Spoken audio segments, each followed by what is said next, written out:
We're celebrating 50 years of Popeye's Signature Chicken with a deal you'll love. Now for just $6.99, takes 50 years of crunchy, juicy chicken we've been serving since 1972. Get the 5-piece while you can for just $6.99.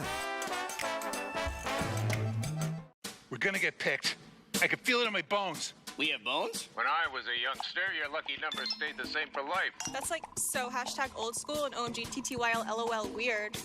I don't know those words. Okay, Boomer. I can heart button smiley face show you the hashtag ropes. Then I'll teach you how to write in cursive. Hashtag cute. 80 and 21, you're teaming up. Put it on airplane mode, kid.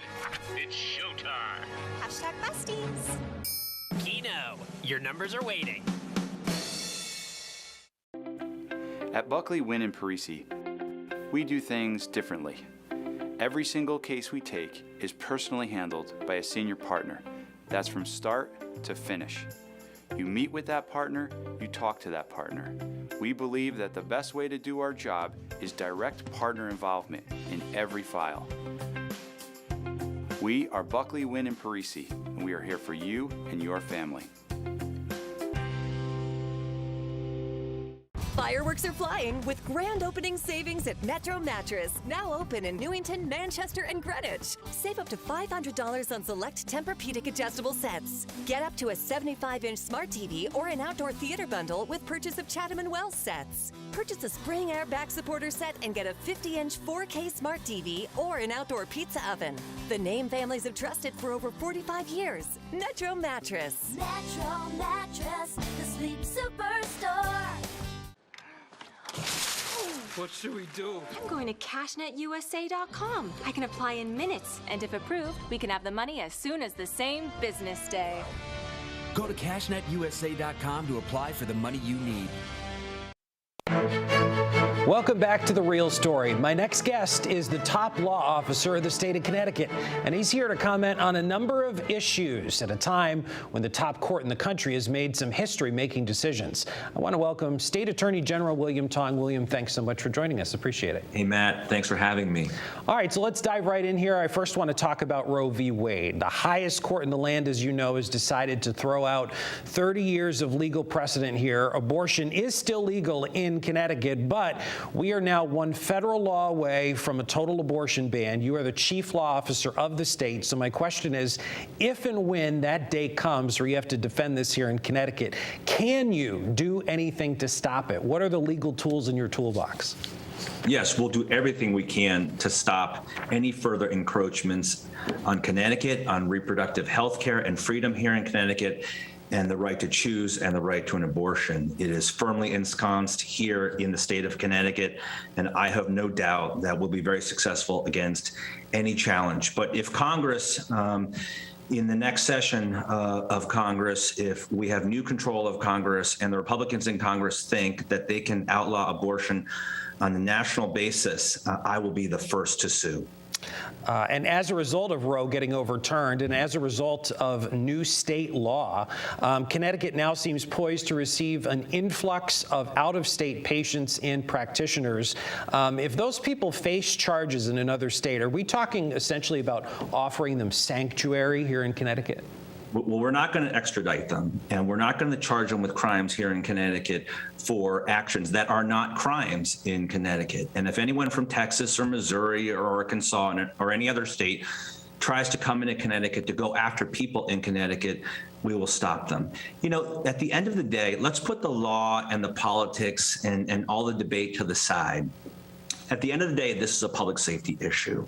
And as soon as the Supreme Court made its decision in Dobbs and overturned Roe, and by the way, this isn't about overturning a precedent that stood for 30 years, Matt. This is a precedent that has stood for 49 years, as long as I've been alive. I was born, roughly a month or so right before Roe was decided. So for my entire life and the entire lives of many people across Connecticut, including my wife, my sisters, my daughters, we've only lived in a world in which abortion has been safe, legal, and accessible here in Connecticut. That has all changed. Yep. The Supreme Court has split this country in two, and many people, women and patients, their lives and their safety is at risk. Okay. Speaking of overturning legal precedent here, let's switch topics. In the wake of more high-profile mass shootings, the Supreme Court also recently decided to strike down a New York handgun licensing law. And while Connecticut's laws are a little bit different here, you issued a statement saying that the state should expect to be the target of more lawsuits from the gun lobby. What do you think they're going to go after here in Connecticut, and how are you prepared to defend it?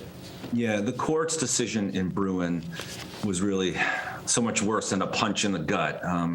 It's hard for me to find the words to describe how hard it is for Connecticut to take, especially after Uvalde and now Highland Park, and of course, almost 10 years ago at Sandy Hook. So we expect a raft of challenges to our state's laws. Let me say again, Connecticut's gun laws, which are among the strongest in the nation. We are one of the safest states in the nation in terms of gun violence. Our laws are eminently constitutional and defensible, and I have no doubt that we will prevail in court. All right. Attorney General Tong, I want to ask you now about a case that I know is personal to you. The Sackler family and their company, Purdue Pharma, based right here in Connecticut, not long ago settling a lawsuit for $6 billion for their role in contributing to a nationwide opioid epidemic when they mismarketed and lied about the addictive nature of oxycodone. I think the interesting, thing about this settlement is it still leaves the door open for criminal charges. And I know you've asked Connecticut's new Chief State's Attorney to consider that. Have you heard anything from their office? Those conversations are continuing. At the end of the day, there was originally a settlement proposed at roughly $4.3 billion, but because Connecticut led a group of 9 states and the District of Columbia, and we held out, we pushed that settlement to $6 billion, which will provide much needed resources for treatment, prevention, and addiction science. We left open the possibility that criminal charges could be levied against wrongdoers by state or federal authorities. That's always been the case. And if prosecutors believe that they can build a case, I expect they will do so. All right. I know that typically you are in the business of reclaiming money for the betterment of the taxpayers, but recently it did go the other way. The state paid $9 million to settle a lawsuit for its role in the torture and abuse of William Shahadi, a patient at Whiting Forensics in Middletown. It was the largest sum of money, as you know, to ever be paid to a person by a state. What message do you want to send to the taxpayers of Connecticut following what I'm sure was a very difficult case? The message I would send is that this was a horrific case where somebody in the state's custody, somebody who was sick in a mental health institution, was horribly abused. And unfortunately, it resulted in litigation and criminal charges and prosecutions. And we have to do everything we can to make sure that this doesn't happen again. And hopefully it won't. And we will do everything we can here in the Attorney General's office to make sure that it doesn't. All right, William, I know that you recently joined a coalition of attorneys general to call on the FDA to eliminate toxic metals from baby food. So I know you're closely paying attention to the issues that matter to families, but my question is on sort of a similar topic here. Is there any appetite to hold formula makers accountable for this nationwide baby formula shortage that has left so many babies hungry, kept parents up at night? Many people have said that these supply chain issues were foreseeable and avoidable. So can you do anything? Yeah, not just supply chain issues, but this is the direct result, I think, of consolidation and the fact that there are really only 3 major baby formula manufacturers in this country. And if one of them has a problem, that impacts the entire supply chain, and again, puts people and their families and their children at risk, at physical risk, because people need the formula to feed their children to live. And at the end of the day, this is the same issue we're finding with baby food. And there aren't enough manufacturers of baby food, and when they don't do the right thing to take toxic chemicals and metals out of that baby food, that impacts the life and safety of children across Connecticut and across America. Right. Okay. Aquarian Water. Let's talk about that, which is owned by Eversource. They recently filed for a 27% rate increase over the next 3 years. Gas is going up. Groceries are going up. Everything's more expensive. Inflation at an all-time high. Is it reasonable for a company who has already come under some scrutiny for mismanagement for them to ask people to pay nearly 30% more? I mean, what is your office doing to intervene here? Not reasonable and unconscionable. And that's why my special unit in the Office of the Attorney General that focuses every single day on trying to push energy prices down and to protect consumers in battles with Eversource and our state's utilities, and work every day to protect ratepayers. They're fighting tooth and nail against this proposal.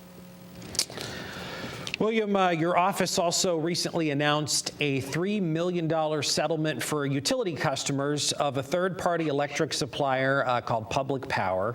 These are customers who typically shop around for the best rate, but couldn't because Public Power wasn't letting customers know about rate increases in advance. So my question is, what will this settlement money be used for, and are there other companies out there in sort of what we know as this wild west of third-party electric suppliers that are doing the same thing right now?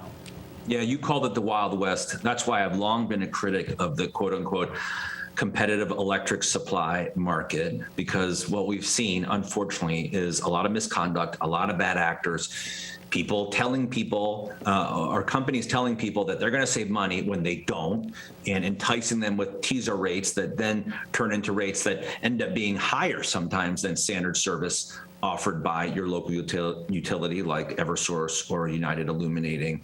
And so this was a big deal. We shut down an operation here in Connecticut. We got a $3 million fine from them, yes, but we also shut them down. They were running 4 different brands, and we've chased them out of Connecticut. And it's the same group I mentioned before that takes on Eversource and stands up to Eversource. This same group is the same group of lawyers that shut down this electric supplier. And we're going to continue to go after bad actors in this market because, unfortunately, there's no shortage of them.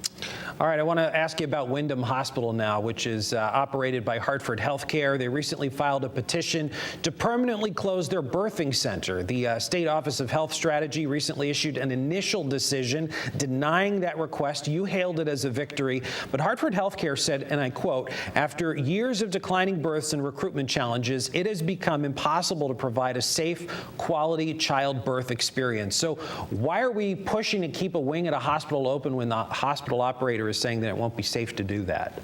Well, we've talked about public safety this whole conversation because it's not safe to have a maternity and birthing center at Wyndham Hospital. It's not safe to require moms, families, patients to travel a half hour or longer to Norwich or Manchester or Hartford from Wyndham. And part of being a community hospital and enjoying all the tax benefits, by the way, of being a nonprofit community hospital is that you agree to a certain number of obligations to provide an emergency room, for example. But part of that covenant has to be maternity and birthing services and bringing children into this world. I think if you asked 10 out of 10 people in Connecticut, what should a community hospital do? They would say, have an emergency room and bring kids into the world. Okay. A.G. Tong, we've talked a lot about some legal issues here. I want to ask you just a couple of political questions. I'm sure you know the name Mark Kohler. Not a lot of people in Connecticut do, however. He was tapped to be the interim Secretary of the State during what is going to be a very busy election season and at a time when cybersecurity and election integrity is more important than ever before. So who is Mark Kohler, and why do you think he's the best man for the job? Mark Kohler, for a very long time, was what I called the big brain in the Office of the Attorney General, one of the most important lawyers in their state, and really importantly here, one of the most important election lawyers in our state. So he handled all the big, difficult election law questions, constitutional law questions, because he was head of a unit in my office called the Special Litigation Section. And so Mark, I can't think of anybody more qualified than Mark Kohler to be Secretary of the State, particularly at a time when elections are challenged broadly.